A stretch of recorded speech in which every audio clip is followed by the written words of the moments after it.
মনে রাখতে হবে তুমি একজন সুন্দর ছেলে। ছেলেরা যখন মেয়েদের পিছে দৌড়ায় দুইটা জিনিস হয়, হয় হিরো হয় নাহলে ভিলেন হয়। তুমি কি হইতে চাও? হিরো।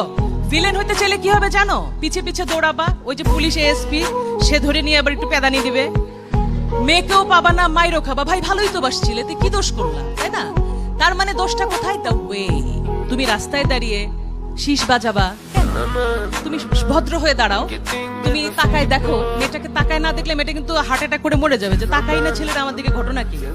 কিন্তু সেই দৃষ্টি থাকবে সৌজন্যমূলক, সুন্দর। সুতরাং ছেলে এবং মেয়ে মিলে সুন্দর পৃথিবী গড়তে হলে তোমাদের জানতে হবে ছেলে অনেক ভালো, মেয়েরা অনেক ভালো। সুতরাং দুজন মিলে একটা সুন্দর পৃথিবী হবে। নিজের শরীরকে যত্ন নিতে হবে দুটি কারণে: নিজে সুস্থ হয়ে গড়ে ওঠা, নিজের যত্ন নেবে, তাহলে কি হবে, অনাগত যে বাচ্চাটা আসবে সেটাকে মনে রাখতে হবে একটা মেয়ের পেটে একটা বাচ্চা মানে সেই মেয়েটি মা